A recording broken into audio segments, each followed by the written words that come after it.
we're going to go ahead and talk about active learning and classroom community, really in any modality. So whether you're teaching online, on ground, or you're doing one of the hybrid classes, hopefully a lot of these strategies and things that we're going to talk about can fit really with any one of those types of classes. And so um, I'm hoping that you all can participate as well. The one of the great parts about doing these sessions is getting to have some great faculty that are that can share out what they're doing, what they have been doing and what they're going to do in their class, that absolutely can help get the students more actively engaged in their class, help build better classroom community within their class. Candace is going to join us in a few minutes, and so hopefully she'll be here in a few minutes, but I'll go ahead and get us started.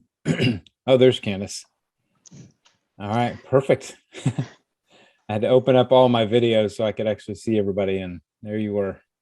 Sorry about that, Greg. No, that's okay. I got here as fast as I could. Hey, it's all good.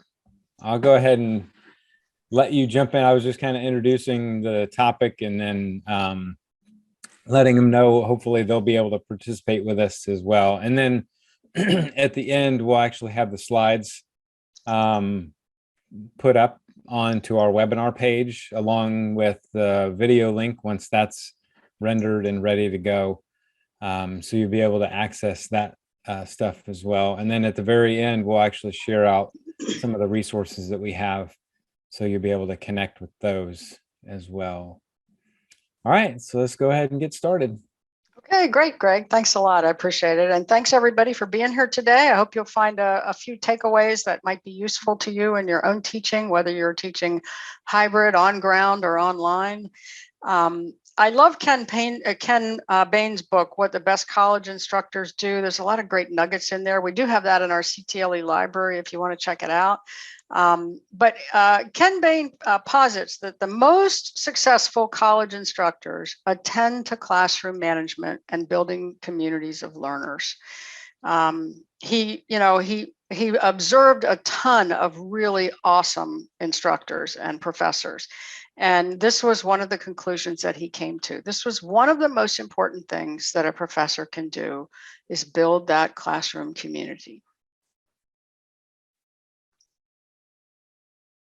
So McKinley and his colleagues reported that students' sense of community, which of course is similar to what we're talking about this year as far as creating a sense of belonging for students, that sense of community substantially influences student satisfaction with the course. It influences their perception of learning and their actual academic performance. So if you think about it, you want your students to be substantially satisfied with your course, because that, of course, is going to come back at you at your course evaluations. So that's not the only reason to care about community, but it certainly is a motivating factor when you think about it. If this is going to make students enjoy this course more and like this course more and consequentially learn more, then it seems like a no-brainer that we put a little bit of thought and intentionality into creating that community. All right, so here's what we're going to do. We're going to get you all engaged right away. And so how do you all build a sense of community in your classroom, whether that's online or on ground? We're going to use the annotate tool. So we're going to use the tools that we have available right here in Zoom. So if you've not used those before, basically you just go up to the top where it shows view options, and then you click the drop down menu and click annotate. And you can see that's the second step there.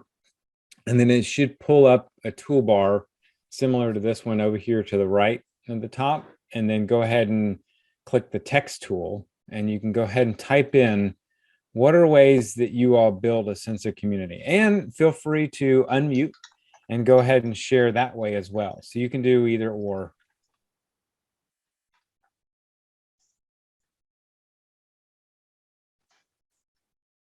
Take time to get to know my students. Absolutely, that's excellent.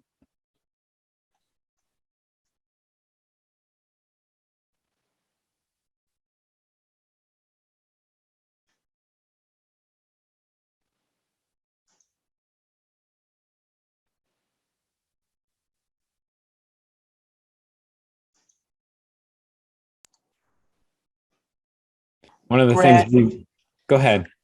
I'm sorry. I got the drop down. I got the annotate. I got the text, but it's not letting me type. I think I missed one step. So once you click the text tool and then you clicked onto the screen, did it not give you a box or a little cursor that allowed you to text on it? That's it. I stayed up above the screen. Thanks. Sorry. Okay, no problem. No problem at all. You know, it's interesting. Yes, on Monday I had a Zoom class, and I pulled it up, and we were starting to annotate with the students, and I realized that two of them weren't typing anything in.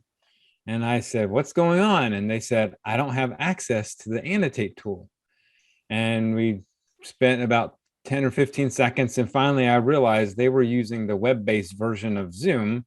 They weren't using the client-based, which didn't give them access at all to the annotate tool. And I said, "Okay, now let me send you the instructions so the next time we meet via Zoom, you have access to the annotate tool to be able to use it as well." So I didn't realize that that was the thing, that they were going to be in on a web based and they didn't have access to it. So something to think about. All right, let's take a look at some of these. Ask them what they need to know from me. Where are they stuck? Those are great. Those are excellent to do even as your class progresses. Group projects, collaborative discussions, respond to all introductions, live sessions weekly. Good. Absolutely. Collaborative work using Padlet, asking them to tell me how they learn best. That one's great too. Ongoing communication. Excellent. We're going to be taking a look at that too. Trying to meet with them personally during the semester. That was excellent. Established guidelines for respectful dialogue. You know, protect each student's dignity. Absolutely good. Classroom discussions. I tell my students it's online learning, not independent study. Absolutely. These are all excellent, excellent ways. And you can see a couple of people started putting the hearts and stars. You can see there's a stamp tool too. So one of the things we're going to ask you as we progress through this as well is whether it's the other faculty that are in here or things that we post up here, feel free to use the stamp tool as we continue to go through this presentation and put a heart or a star or a check mark or something of things that you feel like speak to you, or one nuggets that you go, you know what, this is great. I'm definitely going to try to do this in my class. So these are all excellent. So thanks for sharing.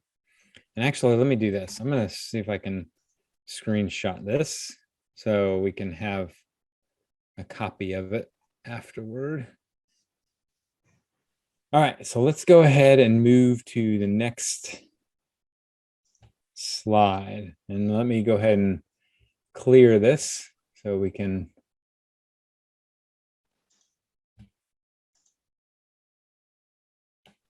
All right, so the next one we're going to do is we're going to rate ourselves on classroom community. So if you teach an on-ground class, how well do you feel like you build classroom community in your classroom?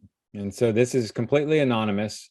So if I were going to do it, I could draw a line and say, okay, you know what? I feel like I'm right about here on ground. On Zoom, maybe I'm right in the yellowish area, and online it's a little bit more difficult. So I'm a little bit lower here.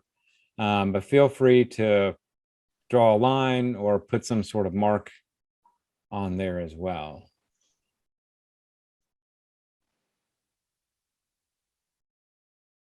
These bars, I love these, you know, for doing this digitally, because any number of topics or things that you have going on in your class, maybe if you're covering a topic and you want to ask your students where they feel like they are at or understanding things, you can throw this up there real quickly. And then anonymously, you can just have the students just start marking on it and saying, you know what, I don't understand this at all, or I do understand this, or I feel like I'm doing really well in this area or not so well. It's a quick way to gauge where the students are at. So, all right, well, good. It looks like, you know, definitely on ground, we're a little higher, and Zoom is kind of midway, and then online is right in the middle part too. So I always love doing these two because it gives you a chance, it gives the students a chance to actually see where other students are at. Because I asked them, my class is wellness that I teach, and I always ask the students where they are at in certain areas of wellness, where they rate themselves. And actually I did this on Monday. And so they were able to mark, like, I'm doing really well in this area, and I'm not doing so well in this area, and doing well in this one, or not so well in this one. And so the other students get a chance to see where the rest of the classes or the rest of the students in the class feel like they land. All right, so let me go ahead and save that one too. And then we'll clear the drawing and we'll move on to the next slide. All right, so what are some of the challenges to building community in virtual or online or in a hybrid class? So you can either speak out, so unmute, or you can put it in the chat area too, or you can even just type it onto the screen. What are some of the challenges to building community? I think with Zoom, it's harder to get students to participate and ask questions. Yep, absolutely. Good. What else?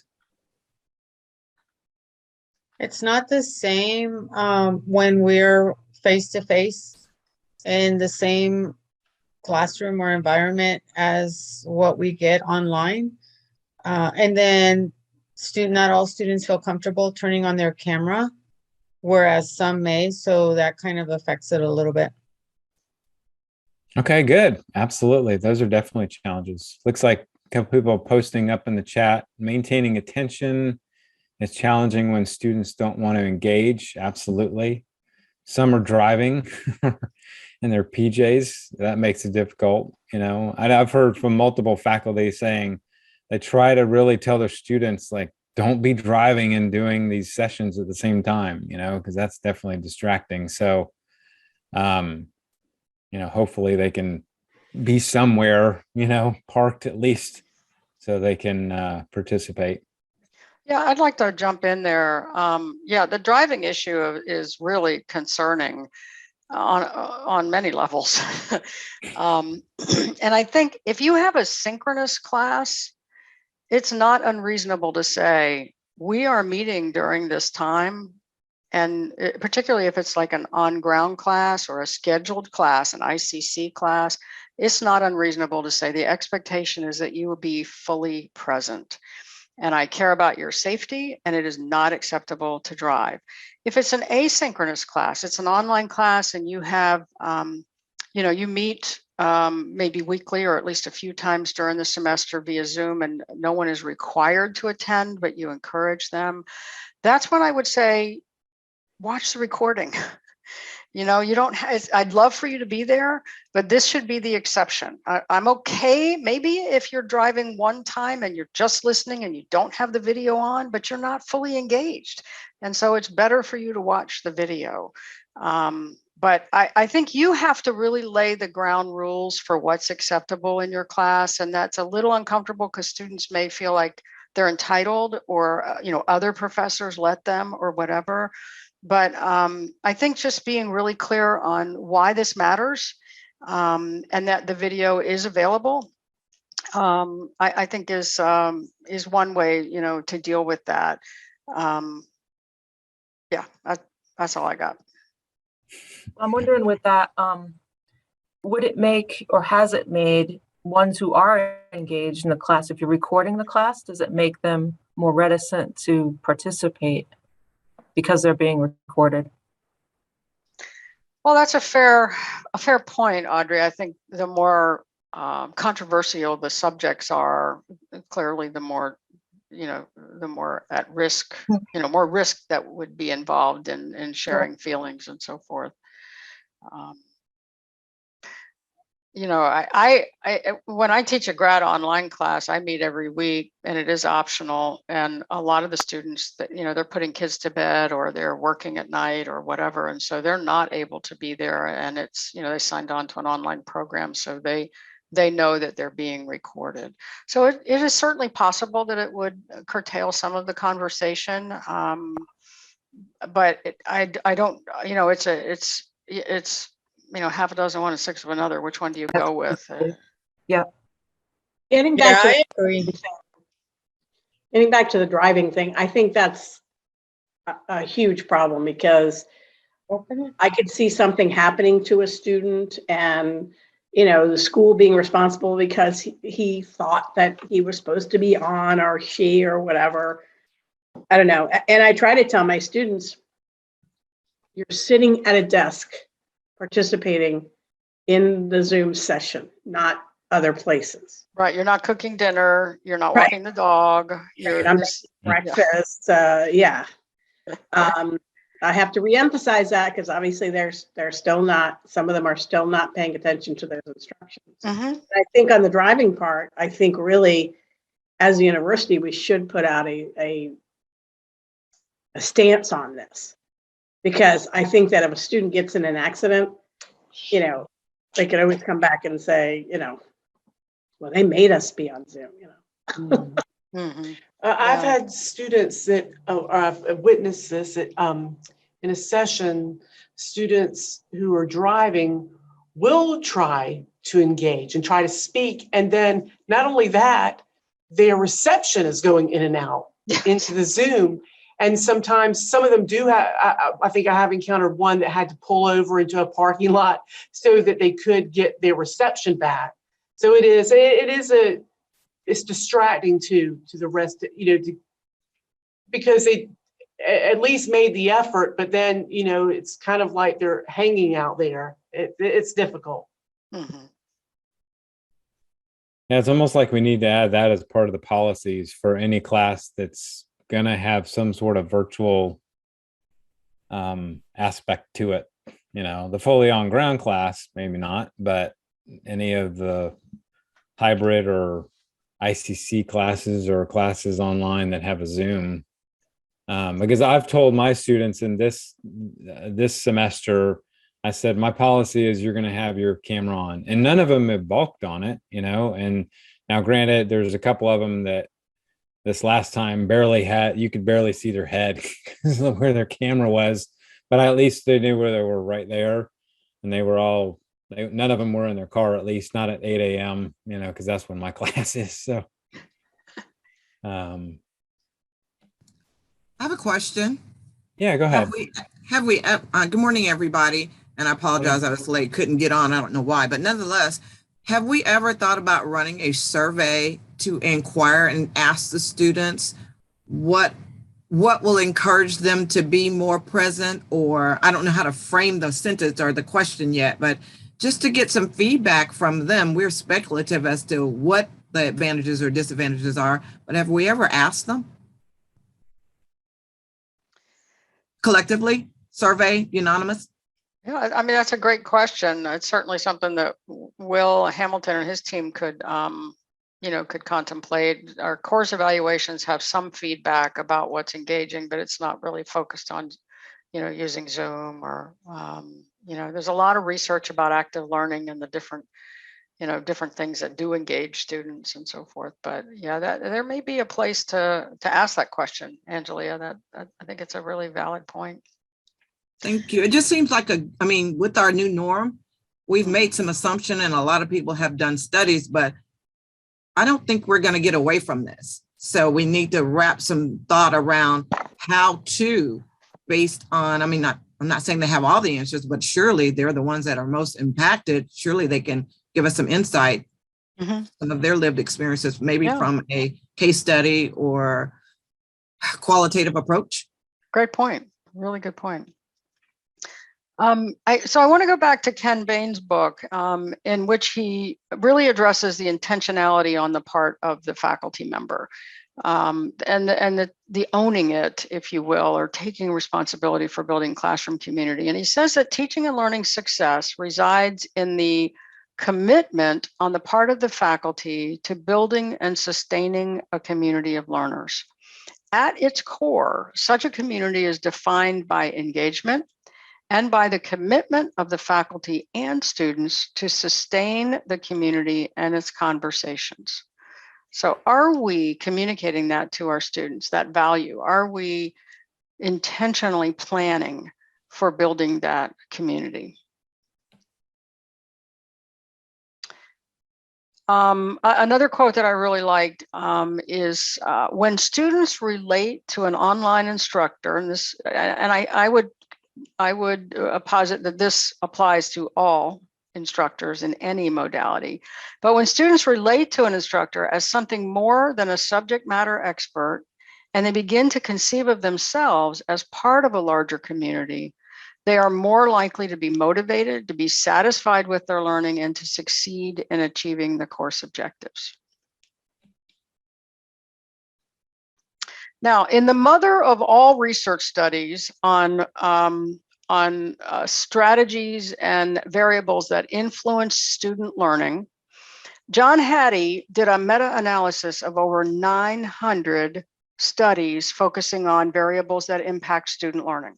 900, and this was a phenomenal meta-analysis that has been quoted and referenced and resourced tens of thousands of times at conferences. And he found that classroom climate was one of the top critical factors in learning. And of over 150 variables that he reviewed in these 900 studies, classroom climate ranked the 12th.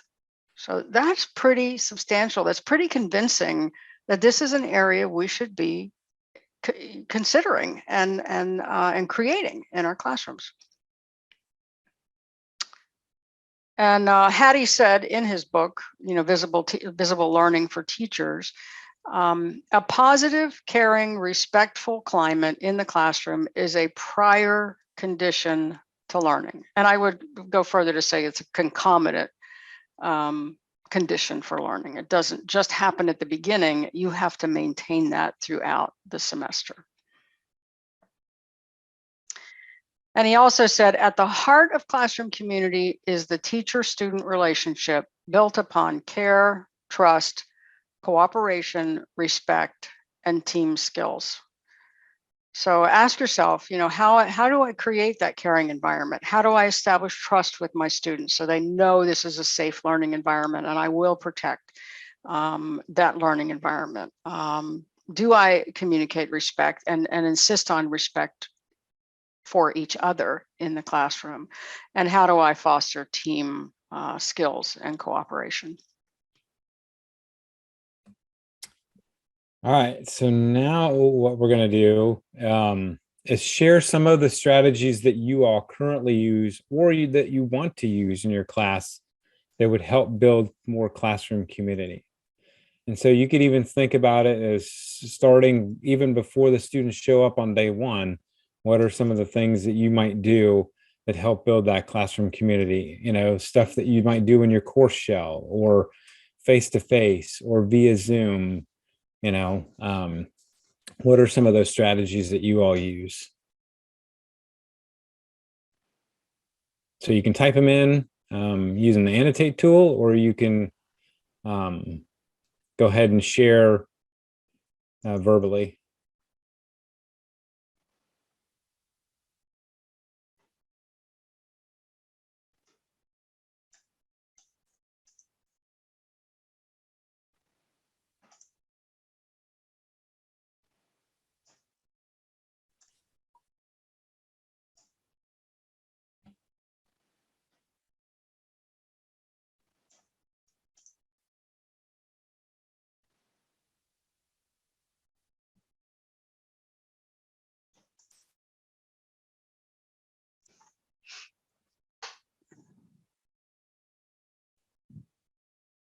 All right, good. Have students do group activities in Zoom rooms. Good. Classroom discussions and breakout rooms. Excellent. Icebreaker I question. apologize. I'm correct. Greg, can I ask one quick question? Yeah, go ahead. I chimed in and I missed the part about I'm loving everybody, just stuff popping up on my screen. I want to play. What do I need to do? Come on now, share. That's okay. So up at the top where it says screen sharing, It should say view options. Yes. Click that arrow and it'll drop down a little menu. One of the options should say annotate. Ooh, juicy. Okay. Can I do this in my class too? Absolutely, yeah. And that's why we're doing this, because what we want to do is showcase what you all can absolutely do in your class. Uh-oh, quick question though. I've got a pen. Surely it doesn't want me to write. No, you can use the text tool too. Once you've clicked annotate, it should pull up a toolbar. And one of the options of the toolbar is to text. Let me see if I can show you if mine. Oh, Does I this see show it. I'm up? sorry. Okay, I'm sorry. Guys, please forgive me. I'm that student that comes to church late and want to know the scriptures. Okay, I'm out of the way now. I got it. No problem at all. You know what? I'm excited. It's all good. But this is it. This is a great tool. The great part about it too is you don't have to create a separate slide for it. You can just use your PowerPoint and have the students annotate right over top of it. So just like how I had some blank space here for you all to post stuff, it's the same thing for your students as well. Does So that it's- automatically happen, Greg? Like if I have a PowerPoint up on the screen, do I have to be on full presentation mode and then they can do it? Or I've never used it this way. I always get really like, it gets tricky for me to do annotating. I usually just do a whiteboard, but I wanted to know how you're doing this part of it. Like, because our stuff is on your PowerPoint slide. Yes. So anything you share, doesn't matter what it is, it can be annotated over top of. So you could literally have a website Oh. up here and they can annotate up top. Now, one of the things you want to remember, if you want to capture it, you need to go up to the furthest right. It says save, and you would save it. Because we won't get into this today, but there's actually a way for the students to do breakout rooms and use a whiteboard and put all their stuff in it. And then one person would save it. And then they could come back in to the rest of the group and actually showcase what they Oh, wow. Yeah, that's awesome. what they put together. So it makes it easy that way. Yeah, You know, okay. This is cool because I intentionally, I will misspell a word to see if they're paying attention and ask them to help me with my faux pas. This way they can grade me right on the screen. Hallelujah. Yeah, because I do exactly, Angelia, because I do practice for certification exams. I'll do practice questions and then they always just type the answer, but they literally could pick the answer right on the screen. Or the other thing too, that I do is when I'm trying to teach them some APA and I have them tell me what's wrong with something that I put on the screen, they could literally do the annotation on that slide, right? Greg, I'm sorry for taking over, but I must echo you. Is it Georgina? I hope I got that right. Georgina. I concur. APA trying to move them from 6th edition to 7th edition, and everybody still wants to put the retrieve date, and I can say fix it, and they can draw a line through it. Ooh, hallelujah. Yeah, so really sky's the limit on what you want to put on your screen and what you want to allow them to annotate over top of. The thing about it is, though, if I move to the next slide, if I want to save it, I have to save it and then clear it out. So it takes a little getting used to as an instructor to do it, because you go to the next slide and all the same stuff is going to be over top of the screen. So you do have to try to keep up your toolbar so you can clear it out. But absolutely, these are great. So let's see, talking about annotation, Padlet, go ahead. Oh, I'm sorry. I was just going to say, one of the great things about, even though we have a lot of hearts on here and I put a few on myself, it really does affirm students. They're used to getting likes all the time, whether it's on Twitter or, Facebook or Instagram or whatever. They're used to getting responses from the audience, and it helps to draw them in.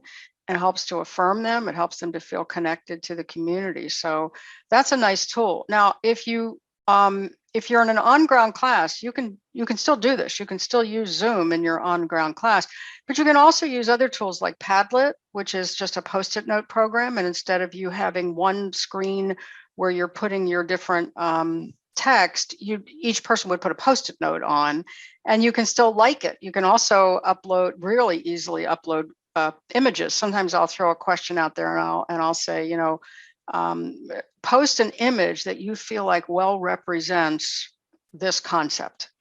And then they have to explain it. And it's just fascinating. And images are powerful, and students really learn a lot from each other's images. So there are other tools. This isn't the only tool, but this is a really convenient tool when you're using Zoom already, whether it's on ground, online, hybrid, whatever. It really is a great way for engagement and building community. Absolutely. So thanks. All right. Well, these are definitely great strategies. See, celebrate successes. I always start my class by asking, how was your week? What challenged you? What are your successes? That's excellent. Both challenges and successes. Making a comfortable environment for everyone to talk and ask questions, check on their work, and ask if they have specific questions. I think it's definitely great to be able to give the time for students to be able to give you some of that feedback and be able to ask questions, so you can kind of get a pulse for where the class is at. All right, so let me go ahead and I'm going to save this too. And then we'll move on to the next. I didn't type my response in, but I thought one thing that I have found uniquely helpful, sending out a welcome letter before the class starts with a few questions of what they expect from me. I think I'm going to go on record saying probably about 80% response. I need this, I need that. They let me know kind of what their challenges might be before we get started. And I keep that going as an email. And then some have referred to a text. So it's working. Oh, that's great. That is definitely a great strategy.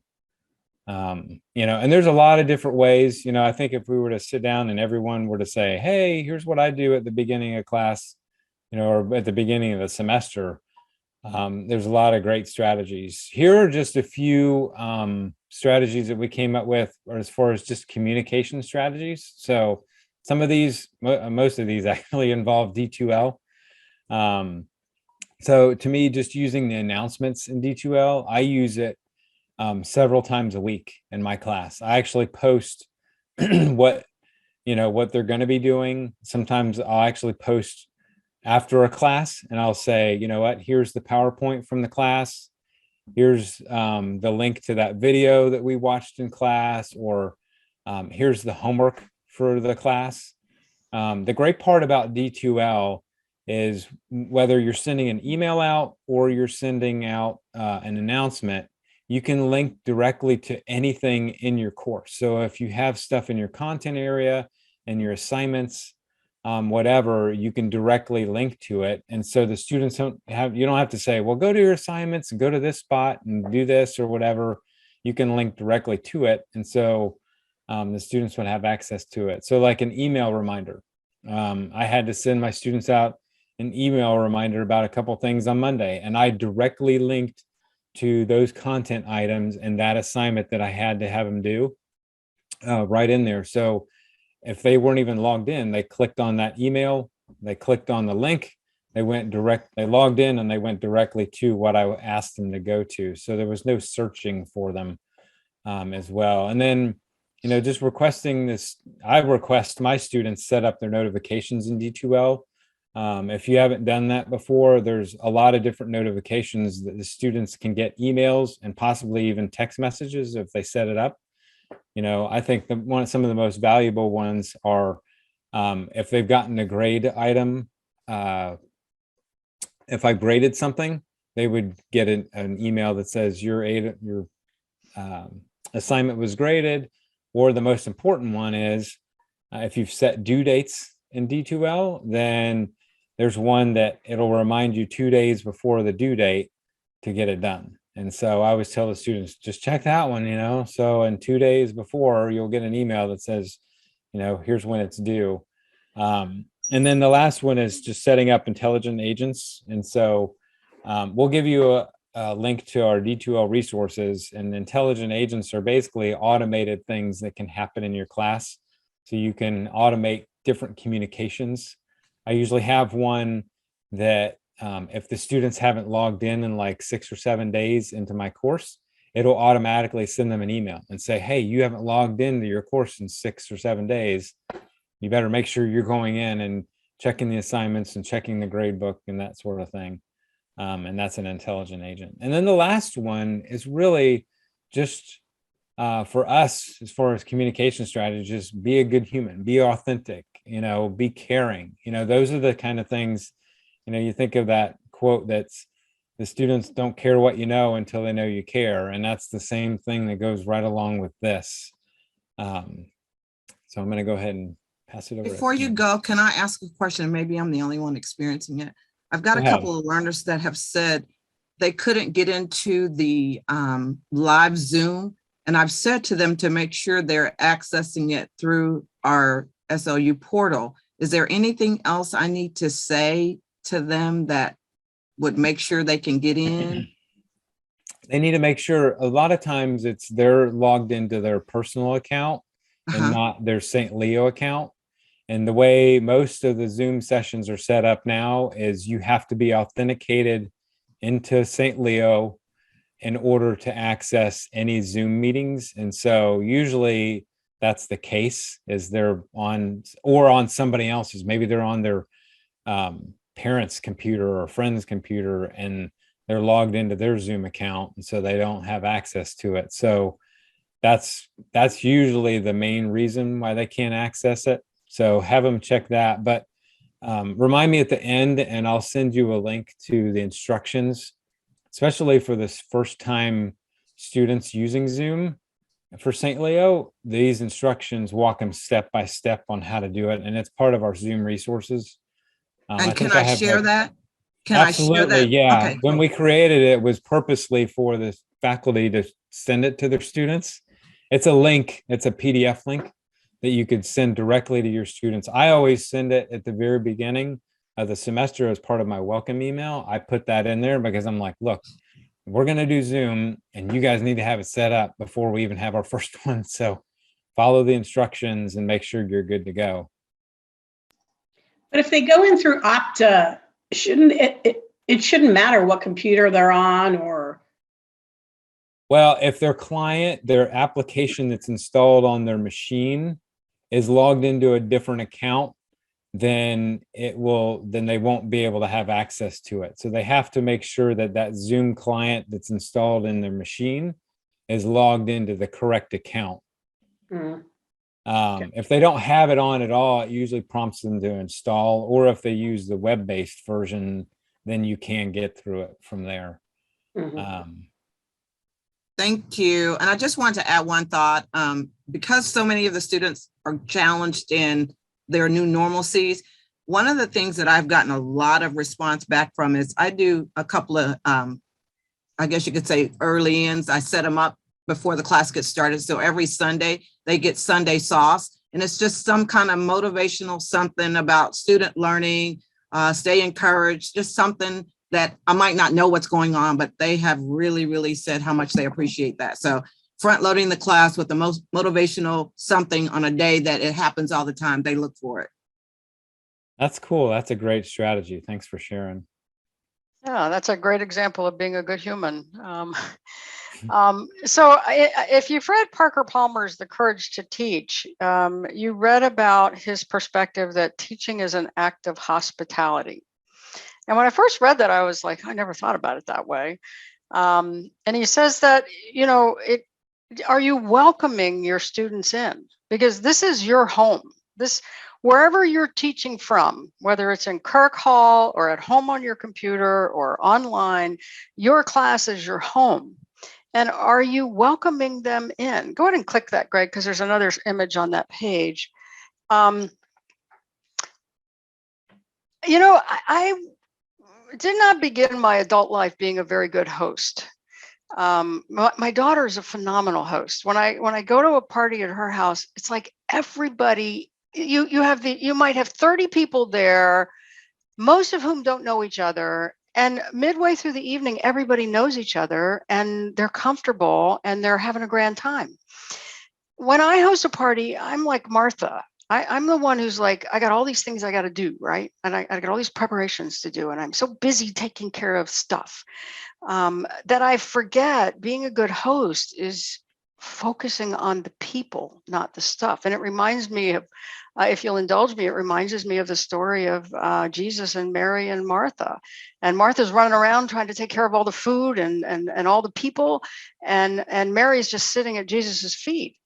And Martha gets a little annoyed because Mary's not helping with all of the preparations and the festivities and so forth. And Jesus says, Mary has chosen the better of the two. Mary is fully present at Jesus's feet. Mary is fully present in the moment, living. And that's a reminder of me about being a good host in my class, that while I have a lot to cover, what's the point of covering it if the people aren't receptive to it? If the people aren't feeling welcome? If the students aren't engaged? And the best way to engage them is to engage them, is to speak to them, not at them, not get so caught up in my content and how much I have to cover that I forget that I'm teaching people first, not content first. And so it's a good reminder of me that teaching is, to some degree, successful teaching is an act of hospitality. And as Parker Palmer says, the gift of hospitality that you give your students today is the gift that they give you later on. He talks about nomadic cultures and how, it's kind of like what goes around comes around. And really, if you weren't in it for anything but self-preservation, again, it comes down to your course evaluations. And if your students feel welcomed and they're engaged, they're going to have a better learning experience and better feelings about your course. So not only be a good human, be a good host of your class. So at the beginning of every term, I try to get to know my students. And this is a little revealing. I mean, it's a little uncomfortable for me because I'm not really big with, personal stuff and pictures and so forth. But I want them to know that I'm a human being. And so I just throw some pictures up there that are recent that say a little bit about me, what things I like to do, places I like to go, people who are important to me, so they know I'm a human being. And I ask them to do a get acquainted slide also. Now, you may not want to get this personal. By the way, my boots are the second set from the right. When you're looking at the hiking boots. And that's at Yosemite in California.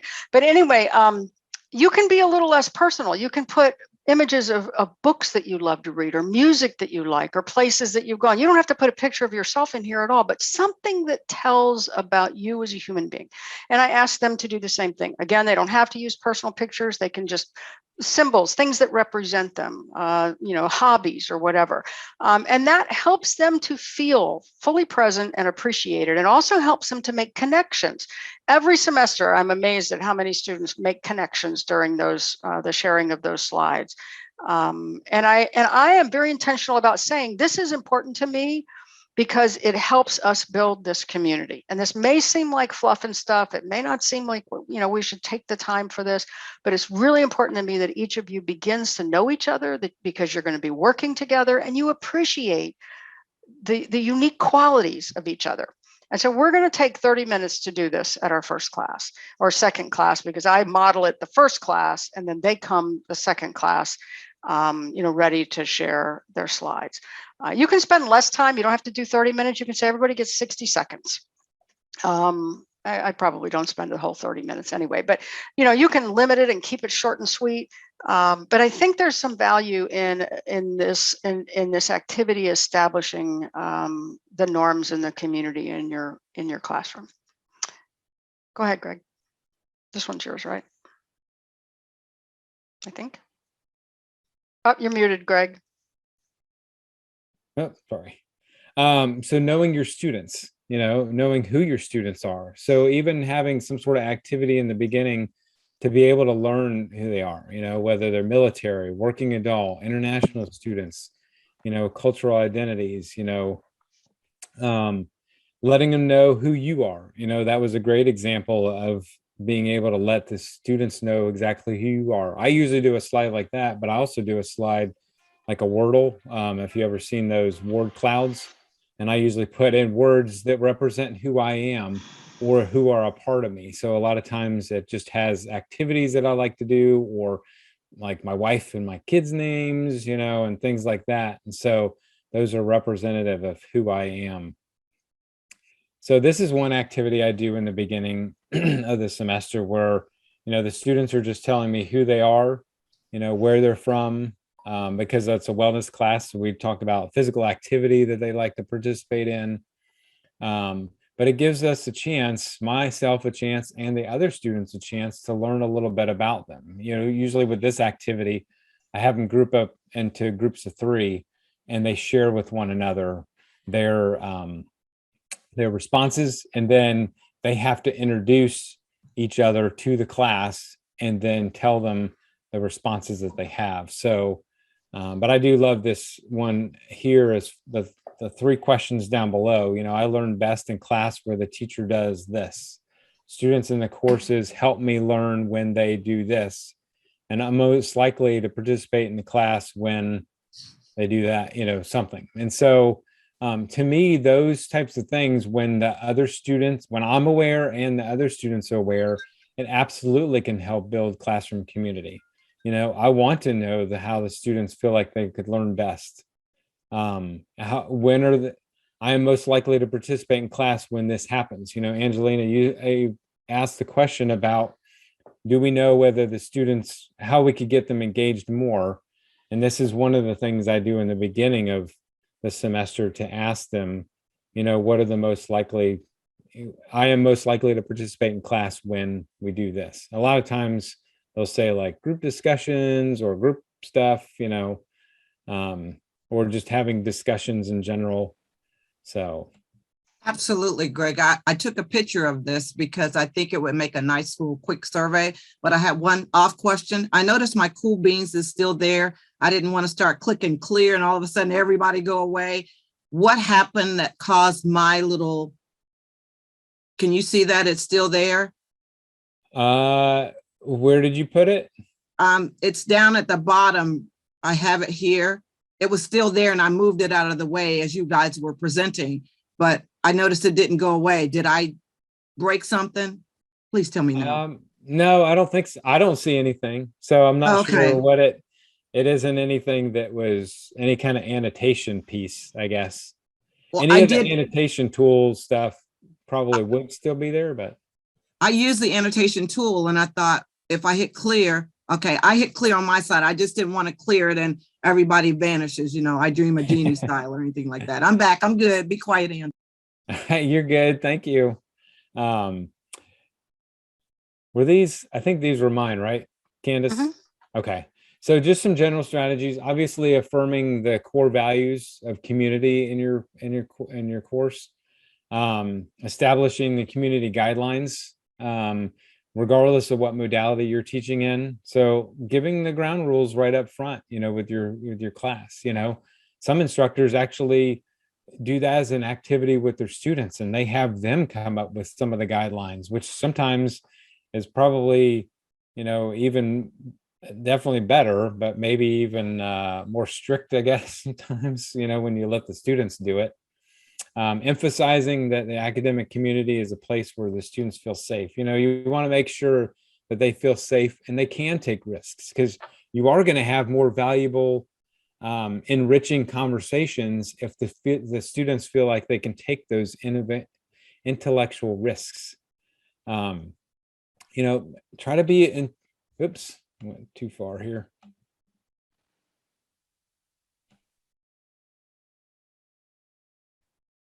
I'm going back. Hold on. It went too far. Just make sure, you know, enthusiastic, passionate, with your students, modeling empathy. This is another one real quick. I know we only have 8 minutes left, but what are some ways that you all like to start your class off? So not necessarily the first day of class, very first day of class, but how do you start? Do you have a routine when you come in, whether it's coming into Zoom or coming into an on-ground class? Do you have a routine of things that you do? It may be different each time, but what are some of those things that you all do to kind of start off your class? I usually ask people if they did anything interesting over the weekend. Then I go into what I did, so we're not just jumping right into learning. All right, that's good. Absolutely. Get them talking right away, but it shows interest. Good. Thanks, Judy. Playing jazz music. There you go. Putting on some music. It's funny. I come into some classrooms and I see Spotify up and I'm like, okay, I guess people are popping Spotify up on their, up before class so they can play some music. So that's always cool.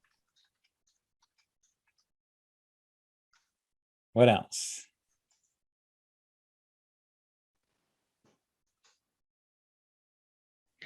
In my guest service class, we do something a little bit different. We actually mimic the Ritz-Carlton group, who goes over values, one of their value propositions. They do everybody in the company does what's called a stand-up. And they discuss a enriching story.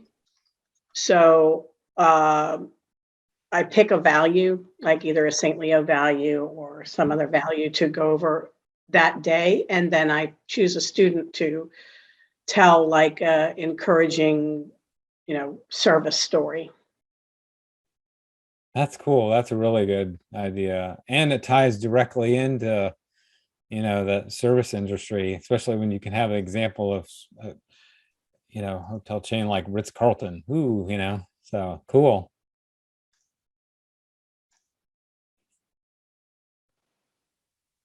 Arrive early, ask how they are, ask how their week went. If they have any questions, good, absolutely. It's always good to have those questions out up front, right in the right in the front end. So you kind of know how maybe you need to change up things a little bit, or at least emphasize certain pieces, when you start to lecture and you start to have the conversations in class.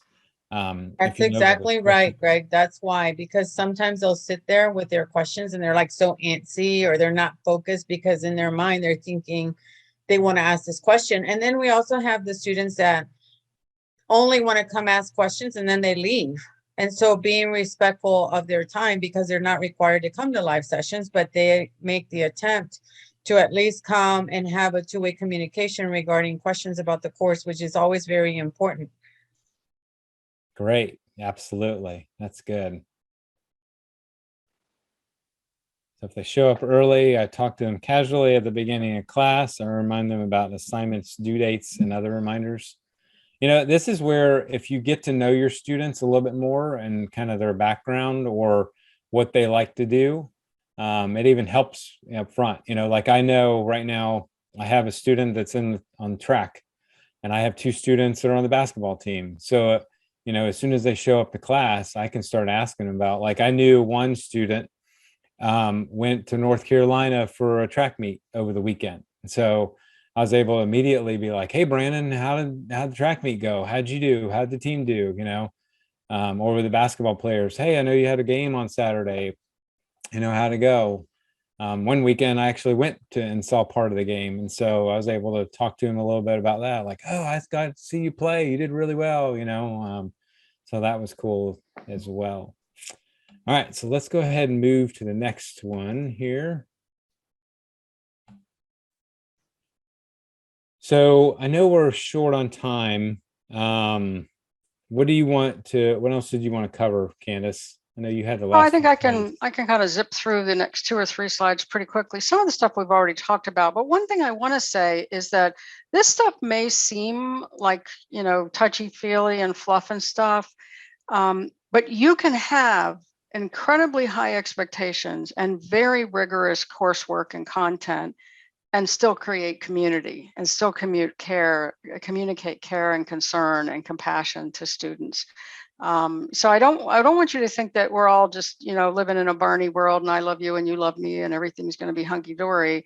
This is still rigorous academics, but this lays the groundwork for people to engage. So, we already talked about, starters with, getting acquainted and arrive early and chatting and building this, community of safety. In an online environment, I think discussion boards are one of the biggest challenges. Students just go in, they post their obligatory two posts, they post their obligatory response, and they get out. And they're really not engaging in conversation. And so it's really incumbent upon the instructor to be fully present, not just at the end. And I've tried it both ways. I used to think, well, if I get engaged too early, they're going to take my stuff and they're going to think, I'm going to too much channel the conversation. So I would go in later. And what I found out was that people aren't engaging and that I have to be the facilitator of that conversation, and I have to ask questions and relay them to other people's comments and try to get the dialogue, or the not dialogue, but the conversation or discussion going. And when I say not dialogue, because it shouldn't be just two people interacting. And so I also, in my online courses, I always hide eggs. I will post a comment that says, and if you're reading this now, cut and paste it and drop it in an email and send it to me, and you'll get the extra credit point for the week. And so that kind of gives them a little bit more incentive to actually read what I'm posting as well. But you really want to model for students, what it is to engage in a discussion board, and talk to them about that, and provide substantial validation and feedback and so forth, and commenting on other students' comments. And then it's really important in an online course, in any course, that you are providing appropriate representation of multiple cultures and backgrounds and races, and religions, of diverse backgrounds and genders. And then you're providing that in all of the resources that you use, whether it's images, whether it's videos, or whatever. But that's really important for students' sense of belonging, and validation and recognition that we're not all the same. Okay, next slide. If you want to know about different tools to use in online, here's a bunch of them, and Greg's going to show you where our slides are today. They're already posted, so you can get these ideas from there, and we can help you with any one of these in terms of how to really encourage collaboration and interaction in your online course. And then Zoom, again, I'm going to leave these slides for you to look at, because I do want to honor your time. But one of my favorite things is having students upload their own Zoom backgrounds that have to do with the content, and then voting on which one best represented the reading for that week. It's a lot of fun, and it's purposeful, and it also encourages them to use Zoom backgrounds, because you really don't want to see their rooms. And then I think it's really important to have somebody monitor the chat with permission to interrupt me anytime they want, because I want to make sure that folks who are posting in the chat aren't ignored. And sometimes I get so caught up in what's going on that I forget to check the chat, and time goes by. And if I've got a chat ninja keeping me, holding my feet to the fire, it helps. And we've already done most of this, the Zoom annotation tools and so forth. And of course, breakout rooms are a great way to do collaboration in Zoom. All right, last slide. Well, next All slide. right, so one takeaway. So I know we 1 minute over, but anybody have any other takeaways that they felt like, you know what, I might try that this week or next week in my class. Hopefully a lot of these. I like the hiding of if you're reading this in the discussion board, because I know that a lot of students don't read the responses from the instructor. They search to see who they want to respond to and skip over everything else. And then the other thing I like too, Candace, is the background, the contest on the background. I agree, because there's students that don't use backgrounds and you see things you don't need to see. All right, anybody else? Any other takeaways? Going to read. Sorry, I didn't pay attention that I was supposed to annotate it. No, you don't have to. That's fine. Absolutely. I love it when people talk anyway. Thanks. Go ahead, Audrey. Oh, my mentor from last year gave me the book, The Power to Teach. And now I am excited to read it after Candace mentioned it. Looks like it has some really good tips. So thank you. Oh, you're welcome. All right, anybody else? A couple people had to leave because they had other meetings. All right, so here are some of the resources. Let me see if I can, oops. I'll go ahead and let me see if I can exit out here and try to just grab. All right, there we go. Let me see if I can grab all of these and post them in here into the chat. Oh no, it's not going to give me the link. All right. If you just go to our website and type in any of these in there, you'll be able to find them. But just give me like 5 minutes and I'll have the slides posted up on the webinar page. If you haven't seen it, this is the page. Let's pull it up real quick. So to go to our faculty page, programs and services, and then go to webinars. And this is where all of the information about any of the webinars we do. But what we usually try to do is we'll put the topic in here and then the recording and the slides will be here. So if I give me 5 minutes and I'll actually have it posted in here, but this is the link. So I'll post that in here. So you all have it, but under technology, you'll have D2L resources and Zoom resources. And then in teaching, you'll have active learning and in the classroom community. So, but the search part is absolutely powerful. So you can just type in whatever you want and it usually pulls up things there. So, well, if there's no other questions, you can stay on if you have any other questions, but thanks for coming, everyone. We really appreciate it. Hope you have a great rest of the day. Thank you so much. Bye-bye, Thank you, everyone. guys. All right. Thanks a lot.